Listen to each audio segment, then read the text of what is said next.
Hello, I'm author Mark Muncy, And I'm author Erika Lance. and this is Eerie Travels.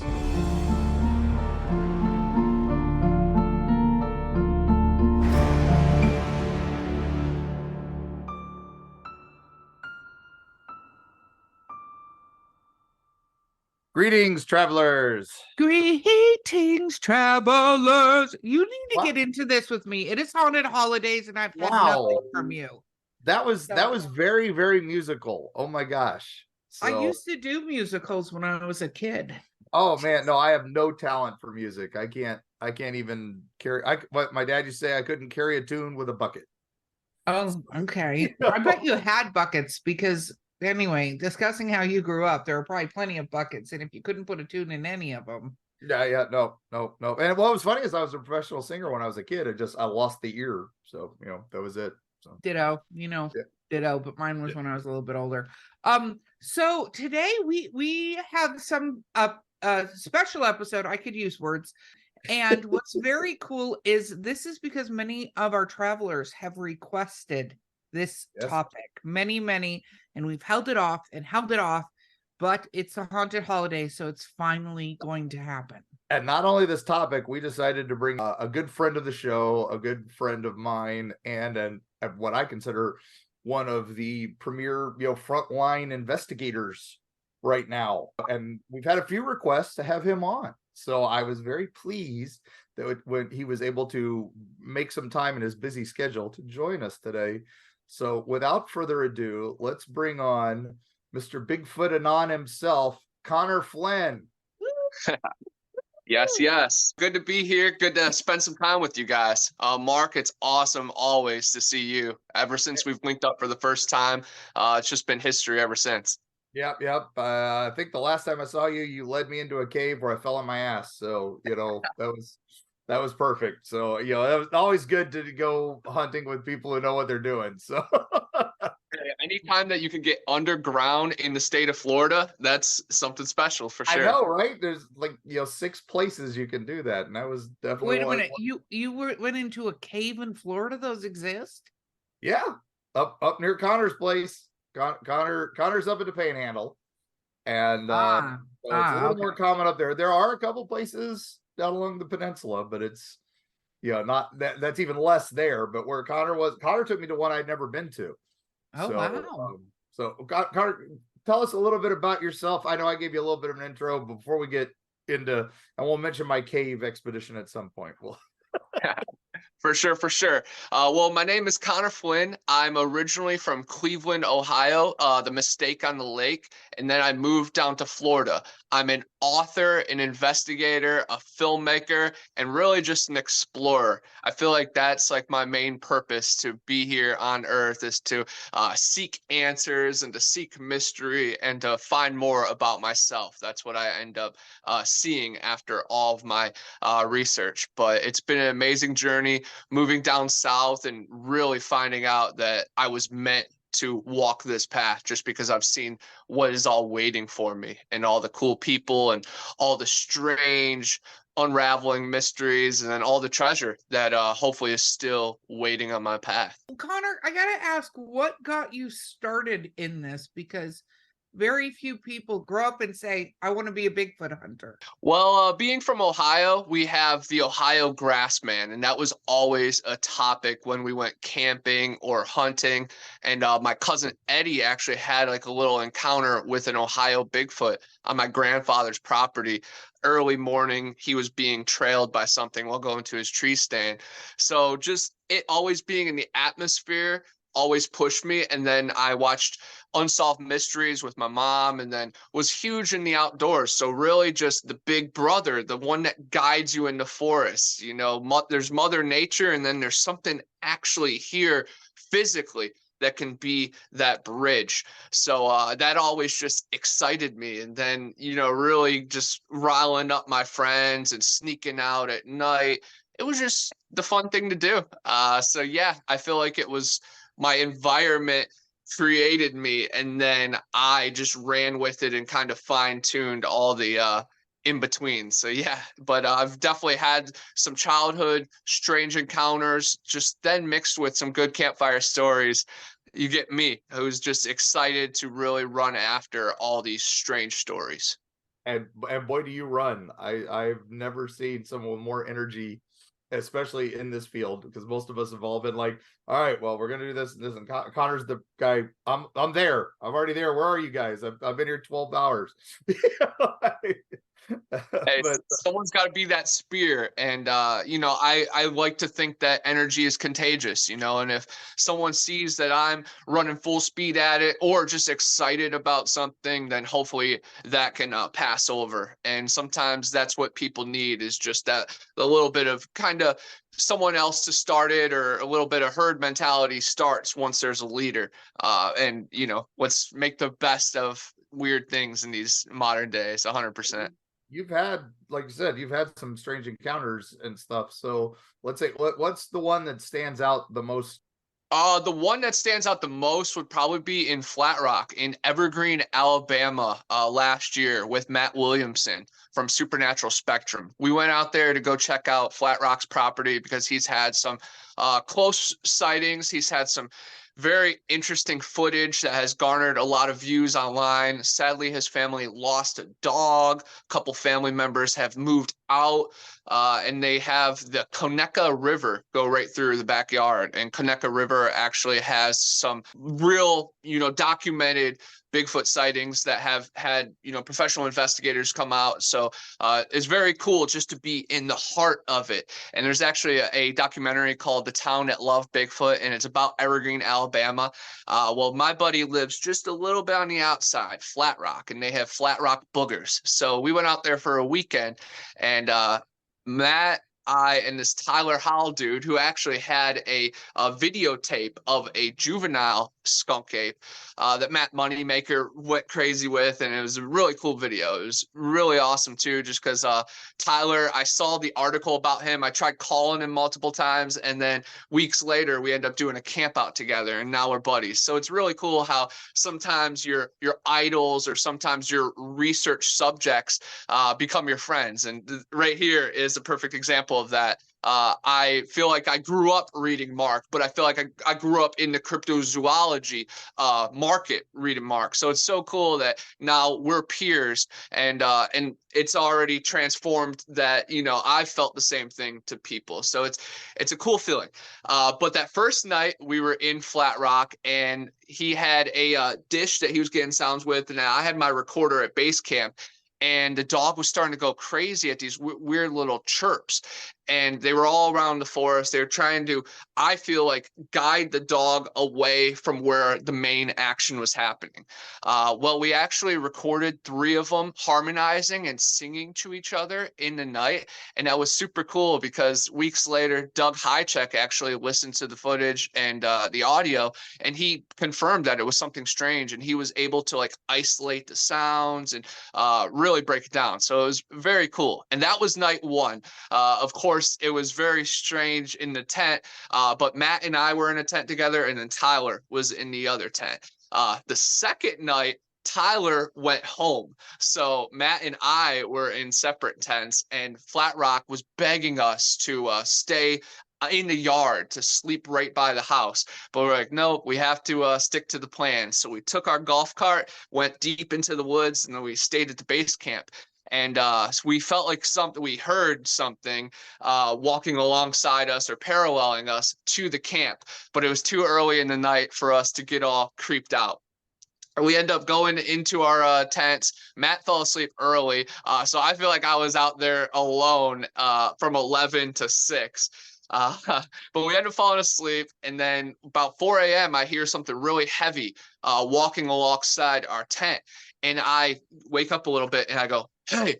And I was just trying to get it to step one more time so I could kind of gauge where it was coming from, but never happened. And eventually I just passed back out. And that is a phenomenon in itself. We've heard it multiple times. I've felt it multiple times, that you get so scared or you have such an intense interaction with these beings that either you pass out from, just fear, or somehow just you're so calm and your body's so calm that you kind of forget about it and you go to sleep. I think mine was probably a mixture of both. It was 4 a.m. That was day 2. It was probably a little bit of exhaustion as well. But that night was just so crazy because I felt something that big next to my tent. So the next morning, I'm all excited. Matt's even up before me, and he's saying that his tent has been moved and that he has been lifted up. So that was a very, very crazy thing to wake up to. And then I go out, he's still in his tent, and I'm like looking around the camp, and his tent definitely was moved. Then we're kind of in the weird, analyzation of, was it really just a bad dream and just nature, pulled him, or was something physically outside his tent? He went to Jessica Jones, who did some remote viewing, and she said that there was an ancient presence in that forest. And Matt has had some run-ins with Pan after opening a portal one time with him. So he ended up thinking that it was maybe connected to that. And if we ended up surviving it, then maybe the Flat Rock Boogers ended up protecting us. Who knows? But that's what happens a lot of the time in this cryptozoology thing. You're left with more questions than answers. But as long as you can document it and record it and experience it, I think that is a very, important role in all of this. Even though it might not be able to, prove anything scientifically, it can open the door and it can give more data for other experiments to connect to. I love when isolated information also connects to other isolated information from other places. It really shows that there is some kind of connection to all this strangeness. But that would be my most memorable encounter, just because it was a legendary place. It was with other people. We got recordings of it. And I heard so much about this place, and everybody in this southeastern area will definitely know about Evergreen in the next few years, just because of all the activity coming out of there.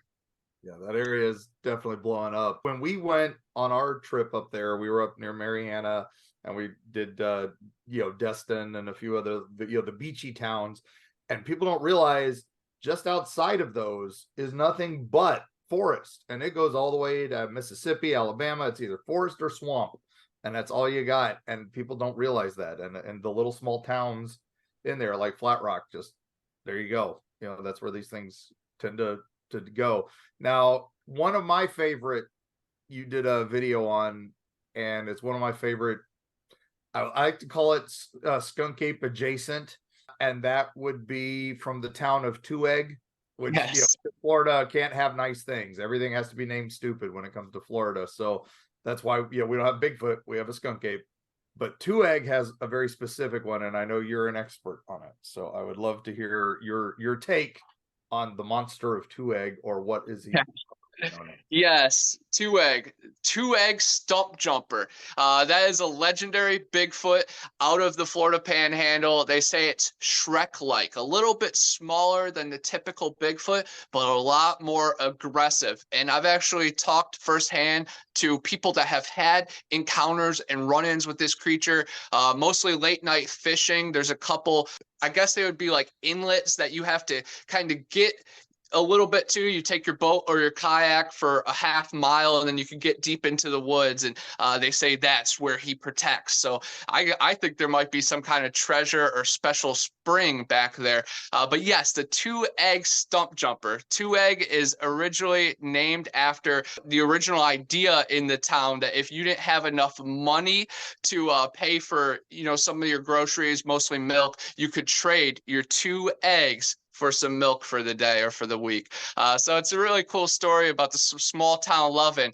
But there's a lot of other subspecies of these skunk apes, but they all range around the Ocheesee Pond, where in the 1800s, they actually captured a wild man, and then they took him to the Capitol, and the governor said, no way, take him to Chattahoochee Hospital, which is a very intense, insane asylum right on the Chattahoochee River, right by some very, very sacred spots. The Garden of Eden contains that spot. The Torreya State Park, which has a very famous modern sighting with Stacy Brown and his father, also are right in that spot. And then the Apalachicola River, which forms and then goes right into Apalachicola National Forest and Tate's Hell Forest. So it's basically a waterway to 5 of my favorite stories. But a lot of people do think that the creatures from Ochese Pond that are still existing have pretty much spread out, and that would explain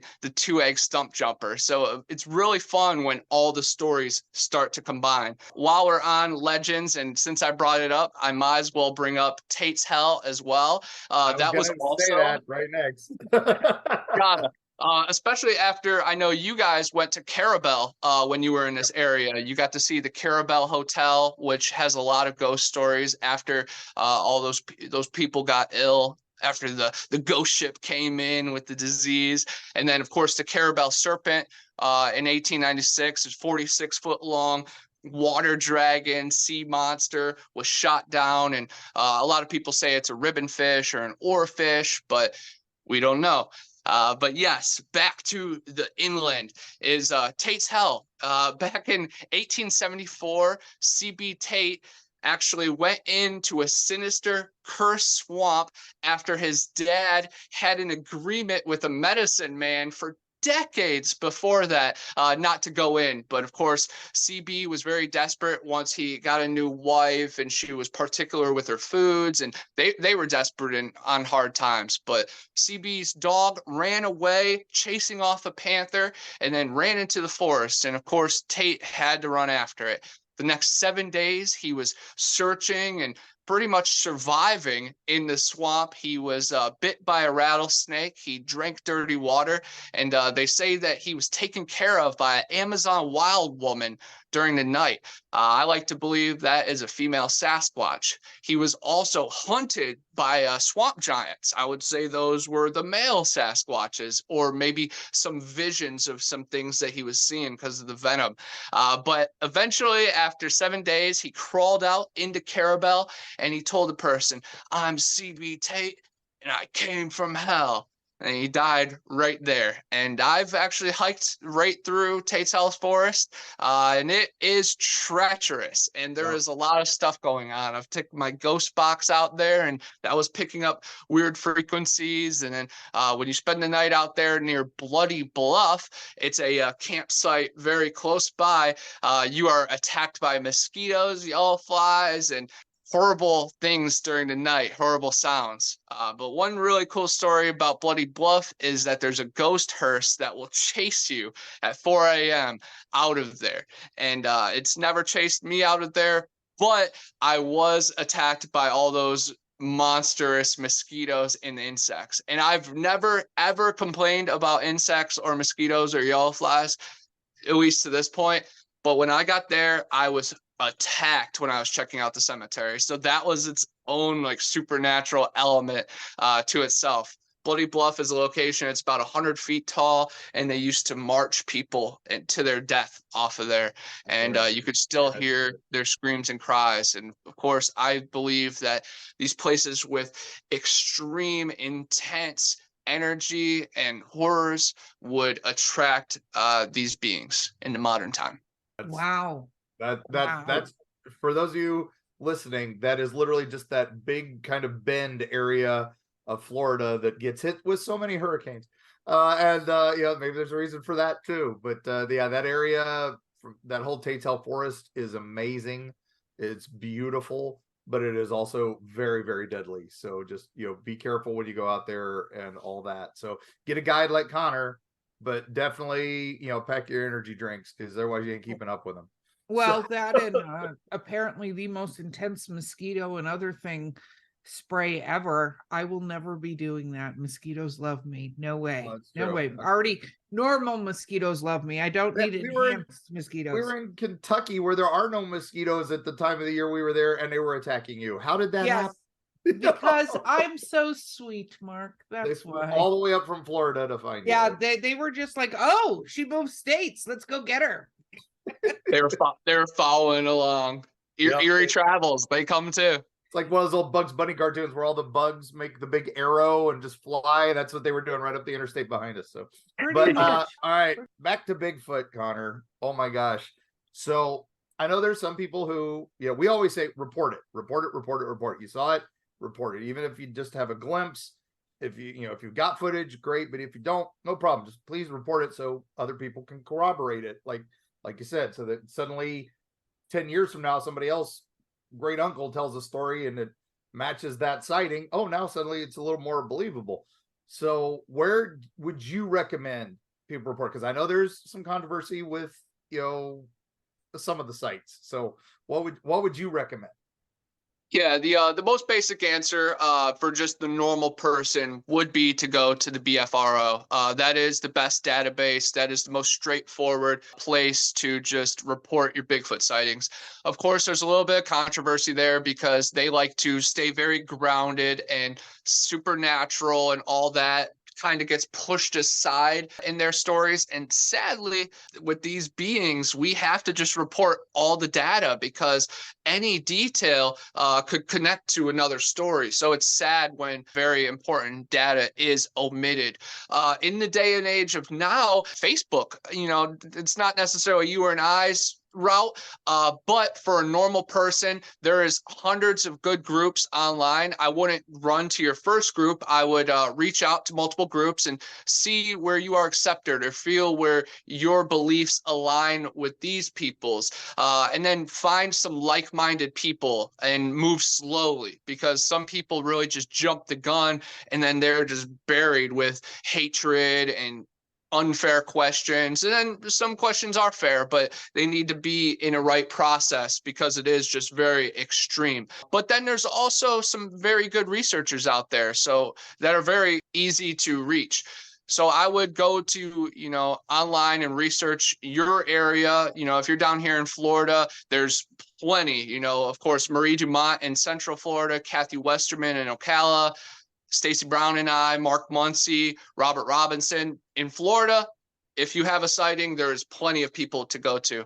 But other states usually have their representatives. So I would do your research and then basically just find a researcher that you believe in. And maybe you can, give them your sighting and then they can come out and, actually do an examination of it all. But I would just tell people to go slowly, of course, because it piles on so fast. You could also run right to the newspaper if you have, a good enough sighting or a good enough story, because they love to stir the pot. And Bigfoot sells. It does. In the modern world, the strangeness, the people eat it up. They like to troll it and also make fun of it, but they read it and it gets the headlines. When we do these events, cons and everything, people will go, well, I don't believe in ghosts, but I saw Bigfoot. And then there'll also be the people, well, I don't believe in Bigfoot, but I saw an alien. And and that's the sort of thing we get. And it's nice that, like you guys, like you and me and some others, we know, all right, there's more to this than just there could be just a flesh and blood Bigfoot out there, but the science is not there either way. So that's why we think this might lean a little less regular science, a little more into the what we call, they call the pseudoscience. I like to call preternatural stuff we don't understand yet. And that's what I like to think. And that's why I had to have you on to talk about this stuff. So now let's say you've had your experience, right? You've reported it. Now, what is your next step if you want to start Bigfoot hunting? I think we should start using the term Bigfoot researching. Yes, because hunting is truth. Yeah. Not hunting to bag one. No, thank you. You're right. Yes. There is no season for Sasquatch. So For sure. And I'm always hunting the truth. I'm not interested in hurting these creatures or beings. I believe they're a different type of people, and it would be very wrong to harm them. They've had many opportunities to harm people, and there isn't a whole onslaught of hikers.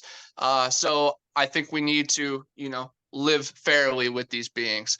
But yes, we do need to hunt down the truth, because the truth is getting more and more blurry as we go. So we need to, document it. But yes, I would definitely recommend to people that are getting into the Bigfoot research, definitely get some gear, a notebook for first and foremost, because the more you hike, the more you see, and you can bring it with you. And, you know, we have 30 thoughts per second. So we're flooded with good ideas and just observations. But by the end of the day, after all the responsibilities and distractions, you forget most of it. So get your handy dandy notebook that you can always, you know, go back to. I have 3 right here on the table. And some of my writings go back to the year 2000 when I was 8 years old, just writing around, just talking about rocks and stuff. So it's really important so you can go back to your data. But I would get a camera, a recorder, and also a tent, because you're going to have to start spending the night in the forest if you're going to really want these firsthand encounters, because you can go out during the day and, you know, set some apples or some peanut butter up in a tree. But most of the action definitely happens at night, because these beings are 100% adaptable to basically the environment. And when they're out at night, they're just like another animal. They're just like our cat. They can see just as good as us. So we need to step into their environment if you do want to have like a firsthand encounter. But you're definitely going to have to get a sat phone if you're going to be going out into national forests, because there is a lot of people going missing. And I've had it firsthand. Once you're out there and you have something exciting happen and then you get confused, and things can get very dangerous. So you always have to be alert and aware and let people know where you're at. But that sat phone will be your, you know, lifeline. So definitely lead with that. If you're down in Florida, get some snake boots, because the places you're going to want to get are not easily accessible. But basically just camping gear and survival gear is the first thing to do. Sasquatch hunting is not much different than bird watching. You just have to be out there, but you have to put yourself in the situation in the first place. But one very important thing is you have to mentally prepare as well. And that starts at home. That starts when you're researching. You have to put yourself in a position that if things do happen, you have to know what you're going to do. And also just positively thinking about it and manifesting it. When you're dealing with just infinite energy and very special sacred ley lines and points, all the extra energy helps. And I believe that we're the strongest machine on earth, and living beings, that is, and that's what they are. So we need to connect on that level first and foremost. Very cool. When you say snake proof boots, because I know for a fact, because I do a lot of shoe shopping, that there's never a label that says snake proof.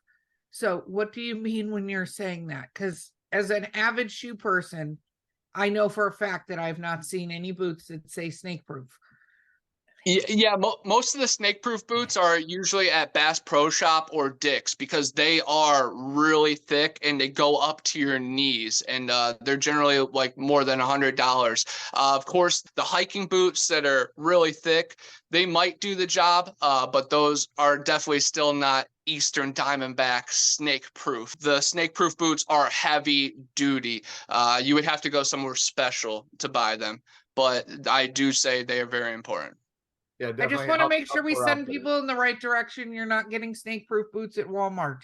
No, definitely outdoor specialist stores will have them, and they are. You can even say, "Hey, I need, you know, snake stuff. I'm going deep into the green swamp. I'm going deep into." Tell them where you're at, and then where you're going or plan on going, and then they will go, "Oh, okay. Well, you need this," and you know, because the guys at the shop know more than you do. And they do have those cheap gaiters too, that if you have just normal boots, that you can put those snake-proof things that you could strap on your legs. And those are usually like $25 to $30. Of course, they do have a little bit of gaps that, you know, if that cottonmouth, you know, strikes you right in that spot, it might get you. But for the most part, they are pretty safe, and they are pretty cheap. And remember, most snakes do not want to hurt you. That's because when you're out in the woods and you're marching around at night, or you usually at night, because the snakes actually do sleep at night a lot of times. And then you step on one because you're not seeing it, because you're looking for skunk apes, looking for ghosts, you're looking for whatever. Its instinct is to slap and bite the thing that stepped on it. I had to put that in there for Carrie, or she'd never forgive me for talking about bad snakes. But yeah, it's bad people in the snake's house. So if somebody stepped on you, you'd bite them too. And I agree 100%. I'm an advocate. I've gotten many snakes out of the road.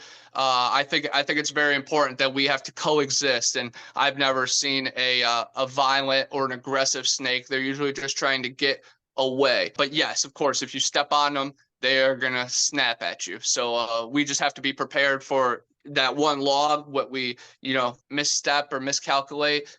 We always just have to be prepared, because if something really sideways happens, then the last thing on our mind is going to be skunk ape. You can fall, hurt yourself. We had one of our friends, Connor, you and I, he was out there and he fell and you got his leg impaled on a stick. And it was just a small little stick, and then helicopters had to get out to him and everything. It was terrible to get him out of the middle of the green swamp. And that's, we don't want that for anybody. Hunting. Mark, yeah. You are so excited, but guess what? What? We need to take a break. Really? Yes. Oh, it's Connor's energy, man. It is. It's infectious. And I can't believe I'm the one going, hey, we need a break. But all right, fine. We need a break. We will be right listen back. To these important sponsors, because they're awesome and they make this happen.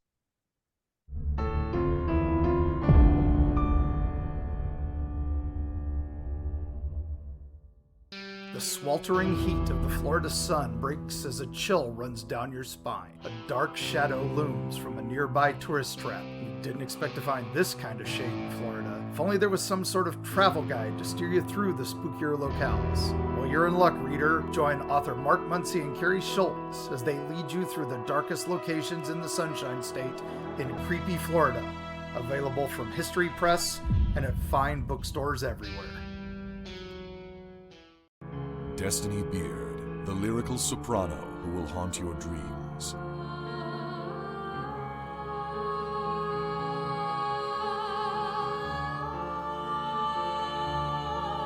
With her alluring melodies and intricate harmonies, this dark siren of wistful song shall capture your soul and lead you into the night. Check out Destiny's new single, The Haunting Is Over, with international musicians Sam Haines and Gary Bennett, as well as her other musical works at destinybeard.com.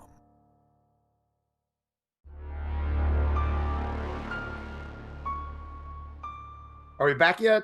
We're back. Go ahead. All right. Oh my gosh, I've been sitting on pins and needles here. So, all right, Connor. So now you've got your equipment. You're in the right headspace, and we know there's places to look, right? You go to the BFRO, you can see their hotspots. You can go to all these other sites and see the hotspots. So that's kind of what you're looking for. If you've got a good guide, they'll lead you where they're going. But now you're out in the field. What are you looking for? What kind of things are you looking for evidence-wise? The cool thing about Bigfoot evidence is it comes in many forms. There's, of course, the firsthand evidence of you actually seeing a creature and recording a creature with audio or with video. But the secondhand evidence is some of my favorite, of course. I love looking for footprints and handprints. And down here in Florida, it's a little tough with the sugar sand and all the leaves. But when you get into the mud of the swamps, there's no better feeling than finding a footprint in the mud. And my mom and I, right when we moved down here to the Florida Panhandle, we got pictures of giant footprints in the Ocheesee Pond, right at Ocheesee Landing, right where it meets the Apalachicola River. We got right feet and left feet, tons of pictures of it, connecting it, taking comparison pictures to my feet and my shoes and with rulers, and it was really cool. But then I also have been in the Torreya State Park with my buddy Evan, and we found this strange narrow foot that we were able to take a picture of. It was a little too wet and too unbalanced to make a cast. But my pride and joy cast is when I was with my buddy Jack McClellan in a cave not too far from where we were, and we were location scouting for a film. And we started feeling this strange vibe, and we saw this footprint, and our electronics actually started going out all day filming. And that minute and 20 seconds, that was the only evidence that was actually interfered with. So we were definitely onto something. But I casted a footprint that was going up a bank. So we got weird scrape marks plus the narrow foot. And after watching Into the 400, it was very, very similar to the female Bigfoot cast that they get. So either it's like a homeless transient that uses that cave to live in, or I believe it was a young female Sasquatch. So it's very cool. And I still have that cast, and I bring it to all the conventions and stuff and get to show it off. And the scrape marks are really something special. Those are epic. But some other cool evidence that you can look for is in the trees. If they're bent over, if they're shaped into a teepee, or sometimes broken at a certain spot, that could signify some Bigfoot evidence. But my favorite of the trees and the glyphs is ground glyphs. Sometimes you have to check on the ground. You've all heard X marks the spot, but we've also seen these runes and glyphs used by, ancient tribes, maybe to point somebody in a certain way in the forest, or to let someone know that there's water or berries, or maybe even trouble ahead. But I love looking on the ground for these weird shaped glyphs of these trees or sticks, or really even just carvings in the dirt. But then there's also things that are on the ground or up in trees that you can really bag and tag, and that is Bigfoot hair. And that is a phenomenon that is really picking up in the past few years because people are starting to look for it. Of course, people will still bag some Spanish moss and some weird fungi, and they'll be like, yeah, is this hair? But no, you'll know it when you see it. We've actually gotten very lucky with 2 samples. One was in my ACA. Matt Williamson and Marty actually found something right next to a Native American display setup, and they bagged it, and then they sent it to Tim T, and when he put it under a microscope, it was all different colors. It was very cool. And then another time, I was actually in the green swamp with Tim T, and we found some hog hair on a fence, and then we found some other hair that looked a lot different than it. So we bagged both of those and then put it under a microscope, and it was really cool because the one looked very similar to other hair samples that people believe that are Sasquatch or these forest titans. So we were definitely really onto something, and we didn't have to do anything very special to find that. You just had to be out there with your eyes open. Of course, if you have an envelope or a bag, that is the safest place to put the evidence. And of course, you want to have some kind of gloves, because one of the big responses to Sasquatch DNA is that it's been interfered with the human DNA, and it's been tampered, and just then the sample is just out the window. But if we can, do the procedure the correct way, then we eliminate all those extra variables. And then if the, sample ends up showing that it has some, human in it, then we're on to something. But I love the whole idea of hair or the teeth. I saw Lyle Blackburn just showed a fingernail. So, samples come in many ways, and you might just be the next person to find something. So keep your eyes peeled. And if you ever see anything that is just even a little out of the ordinary, you should bag it so somebody can tag it. Bring your Ziploc. Where do they go if they do bag something? So that's a question that's going to come. Like, okay, great, I bagged this thing that I think is Sasquatch hair. What does that mean? That's a great question. There is a couple people right now that are doing these college studies, and they have an address that you can send a sample to, and they will end up, examining it and hopefully adding it to their study and giving you some data back. But then there's also other people at these conferences that would gladly, take the sample and at least, examine it and be able to share it with other people. But yeah, that's some mucky water right there. What we get into, where do we take our good evidence? Because there isn't an exact spot or a data bank that that exists. The safest place would be to take it to a conference and really to talk to people, and then to move forward to that. And always, keep some of your sample. Don't give everything away. All you need is a little bit, for the DNA to come back. But yeah, I don't know. Take that process very slowly and feel it out. There's a couple people, the college route, if you want to do that. If you want to stay the underground route, there's researchers for that. And I could see the benefits to both and the cons to both as well. Yeah, and University of North Carolina, University of Virginia, both are the two big ones right now doing that. So nice to see. And I think some other schools might soon, because that's actually bringing them some funding. And that's, the college go, oh, there's money. Okay, yeah, let's do this. That's all we keep trying to tell everybody. It's like, hey, once we get this out there and it's no longer pseudoscience and actual science, once the colleges find out there's money in it, they're interested. That's what it took for chiropractic medicine. 100%. And science and these new ideas take brave people and these pioneers to really push it forward, and to be the guy that kind of looks a little strange, but in the long run, we'll be the ones that, we're right about this, and hopefully brought the world closer to the truth, or human beings closer to their purpose. And we talk conferences. There are Bigfoot conferences. There are, paranormal conferences are usually the best to find the folks you're looking for. One of the other places we love to go is Expedition Bigfoot in North Georgia, where, he's making his own, museum that is full of documentation and stuff like that. So that's another guy who's willing to take your evidence as well. So we'll put the links to that in here too. All right. So Connor, now that we've talked Sasquatch, skunk ape, Bigfoot, there is something else you might bump into out there. And I know you've had some experience in this matter. So let's talk about Bigfoot's meaner brother. And he even goes back up to Ohio as well as Florida. And that seems to be the Dogman. Oh, yes. Yeah. The dog man, the lycanthrope, the werewolf. There's many names of it, and then you hear people kind of get into these heated debates and saying, "No, a lycanthrope is different than a dog man, and a dog man is not a werewolf." But if you talk to the people and the Cajuns, there's definitely very close similarities between the beings. Of course, Defiance, Ohio was very famous for the Dogman encounters, and I like to believe that the Dog Pound in the Browns, stadium has some Dogman connection. I actually had a run-in with my two friends, Alex and Jake. That might have been my first cryptid encounter, was with the Sleepy Hollow Wolfman. They had a daytime encounter. They saw it cross the road. They thought it was a deer at first, and then they saw it was some type of lycanthrope creature.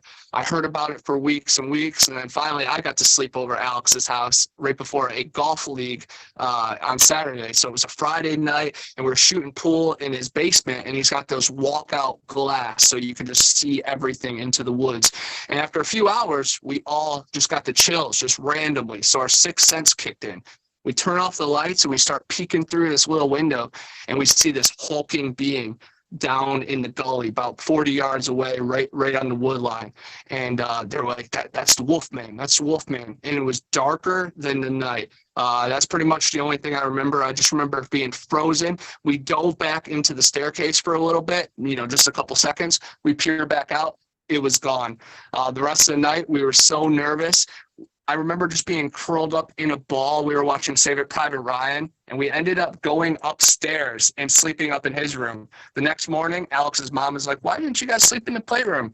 And we told her about the sighting, and she was very straightforward, a church lady, really by the book, pretty strict. And she actually connected to our sightings. She didn't just push it off. She said that she's had man-like owl sounds out the window every night since she's lived there. And that was, for a little while, because they just had moved there. So that was very strange. And then I tried talking to some locals around there. If they've had any other encounters, they didn't really talk about a dogman creature, but they always just said the Sleepy Hollow place was a spooky vibe. Honestly, I do think part of that just comes with the name, just because even when we were kids, we would really think that was the true Sleepy Hollow. So I feel like just mentally we started creating some of those shadows. But something definitely physically was there. And that whole area is called Caves and Cliffs. So I believe that they live down there. And sadly, I haven't got to explore those caves as much as, the adult me wants to. So hopefully one day I'll be back in Brunswick and we will check it out. But in modern times, I got to go to the Honey Island Swamp over in Louisiana, right by New Orleans. And that is a very famous spot because the movie Hatchet, Victor Crowley, this giant mutant monster that kills everything in the swamp. It's a movie. And I honestly think it's based on the Rougarou, the werewolf, the dogman of the swamp. And when I was there, I talked to a lot of the locals and they were all excited about meeting me. But one captain actually told me a couple legends and a couple stories that they've had, basically just weird disturbances in the mud and in the water far away, but they just felt something terrorizing. But it was crazy because on our one tour, we saw a carcass, and it was about 6 to 10 feet long, and it was really bloated. And I got a picture of it, and I've shared it on my socials in the past. And some people said it was a deer that was bloated and dead in the water. Other people said it was an alligator that was like rotting in the sun. All I know is there was 1,000 other alligators in there and nothing touched it. So maybe was it a kill of the Honey Island swamp monster, or was it a mutant of something? But one crazy thing is there's a space testing area that borders the Honey Island swamp. And we've seen it in so many movies that these chemicals get into the water or something escapes from their facility. So, are we dealing with something a little even scarier or menacing than a natural being? I don't know, but I was out there firsthand looking for it, and I had strange things happen. So I can't wait till the next time I'm out there. I'm going to camp on my kayak and see what happens. But the Honey Island Swamp, I highly recommend it. Whenever you guys are in New Orleans, it's about 40 minutes away. It is so sinister, so cool. And also you get to see the Lake Pontchartrain Bridge, which has a bunch of mysteries in itself. There's a bunch of plane crashes and strange things in the water. And a lot of people sadly pass away and perish in that water too. It's some kind of weird magnetic thing some people blame it on, but I don't know. It's a strange world we live in. And again, we have to just be aware and alert. And I just love to document all the weird things that are going on. That's I try to tell everybody, if you're just looking for one thing, you're missing out on so much more. Yes, you can be a ghost hunter, but listen for, we just had Stacey Brown on, and they were doing the Conjuring House experiments. They were going to look for ghosts, and yet they're hearing wood knocks, and you're seeing grays. You never know what you're going to see. And again, if you ignore all the paranormal or preternatural aspects of this, you're missing so much because you're just focusing on, I need that one piece of physical evidence. Well, these things may leave a weird type of physical evidence that you're just not ready for. And that's why I love guys like you out in the field. That makes it so much better for me. I mean, it doesn't always make good TV, but it makes the real stuff. It gets us the folklore. It gets us, the truth. That's what it's all about. The truth is out there. Oh wow, that is very X-filing of you. That's what we do. Yeah, So Connor, now you also do filmmaking. I know we're running low on time here, so let's talk about some of your films that you've done. I know you did Tate's Hell. Yes. We actually won Best Performance and Best Cinematography for Tate's Hell. I wrote and directed a short film that hopefully we're going to extend into a feature-length film. But yes, I play CB Tate, and I chased my dog into the swamp and got hunted down by these monsters, and then climbed out of the forest and said, "I'm CB Tate and I came from hell." And Stacey Brown was actually in that film. He was the one that found me at the end. So that was a really cool one. And that really jump started a lot of this cryptid action that I've really been going into. I have a feature film that I wrote and directed and produced called Huggin' Molly that is coming out hopefully early next year, and it is a very fun one. I play a guy named Benny, and my sister Sarah just got a new job up in Alabama, and she goes missing. So I have to go looking for her because, of course, I can't get any answers. Then I found out that she was in Abbeville after dark, home of Huggin' Molly, the 7-foot-tall witch that will grab you and squeeze you till your bones break and yell in your ear till you go insane. And the city is trying to protect her, and it's a lot. And I'm super proud of it. And it's a found footage movie. It's very similar to the Blair Witch Project, and Carrie actually provided me a witness sketch in it, so she's in the movie, and Mark and Carrie are also on a missing person poster too, so I will avenge them. I'm super excited about that, and that's like my pride and glory right there. But just recently, I directed and wrote a short film for a film festival called Capital Chaos, that I play like a YouTuber or creator that is trying to find all 50 state capitals. And when I go to Tallahassee, I find a cursed object, and then everything goes haywire. That plays on the big screen December 16th at Cap City Video Lounge. I'm super excited about that. And then I also just made a movie about the Goat Man, Taloja Creek Goat Man, which is a cryptid around here that isn't very well talked about. Everybody's heard the Goat Man Bridge over in Texas, but this one is near the Apalachicola National Forest, another strange, sinister spot. But a bunch of correctional officers were having these midnight sightings of some horned creature by the railroad. So I wrote a little film about it, and I actually wrote basically another character to play me. So it was like a guy who's playing basically a happy-go-lucky skunk ape researcher, and that was a really fun one. Of course, the skunk ape makes an appearance, spoiler, but it's a really fun one. I've gotten all those are like my baby projects, but the coolest thing about filmmaking is collaborating and working with other people. And I've gotten to work with some very good filmmakers down here in Florida. I also got to go to the Smoky Mountains and make a movie about feral people that's called The Woodman. It's coming out soon on Amazon Prime. And basically after I did that, was a week up in the mountains with a bunch of great people, came home and I said, wow, I have the same resources here. I have to do that. So that's right when I started going crazy with all this filmmaking. But I definitely think it's all connected. Paranormal, Sasquatch research, a lot of the fun in that was documenting and like creating a story of the story. So it really just calculates and connects to this filmmaking, and all my stuff is like horror based. So I want to, do all these cryptids and these legends. The 2-egg stump jumper, I've already went out there and researched it and, put together my research video. Now I want to make a movie about it. I just want to connect both my worlds and really just see where it goes. But I've always had a passion for horror filmmaking and hiking, so I really just have to keep on those trails and see where it takes me. And I've seen it now on how it pays off, on just the knowledge and the connections, and again, connecting the worlds. Carrie was able to help me in my filmmaking. Like, I'm the man in my position. Like I feel like I'm meant to be here. I'm meant to bring my ideas that I'm bringing together. I'm meant to walk this walk and just honor, my family legacy and just the human legacy. Like I got to do this because other humans are doing their job.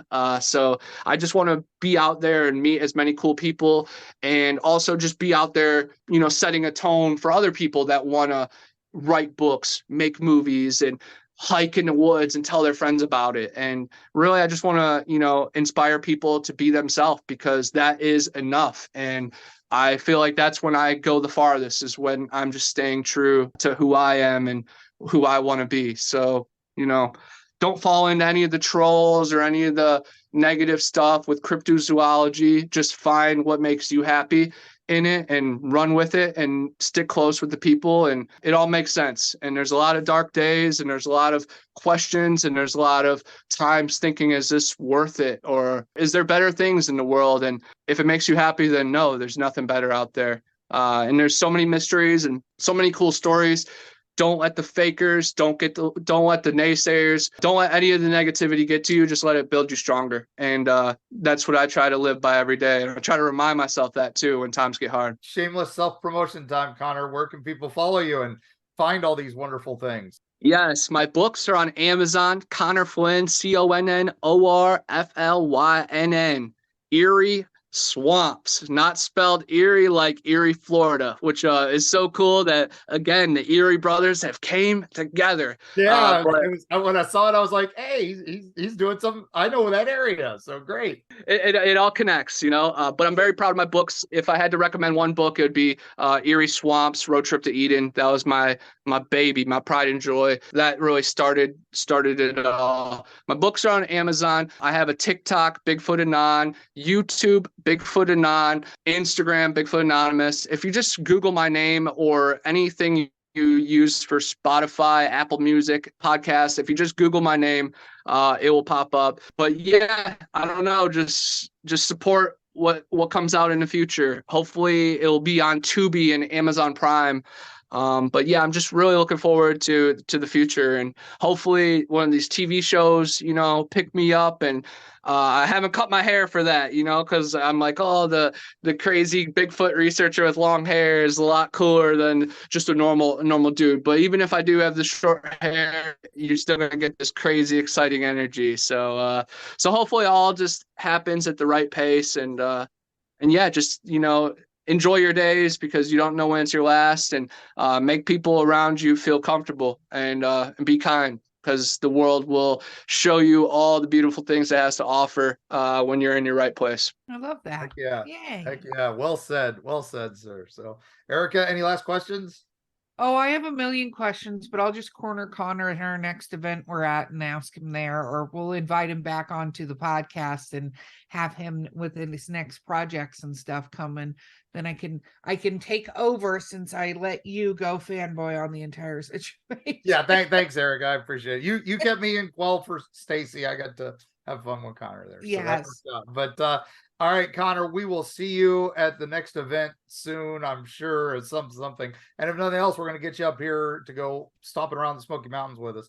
But and we'll see what kind of trouble we can get into. But don't leave me in any more caves. I'll try not to. Remember, I will be at the East Alabama Conference in January with Stacy Brown, MK Davis, Tyler Howell, and Dale Boswell. And that's kind of like a good halfway point with you and I. So maybe we can meet up there.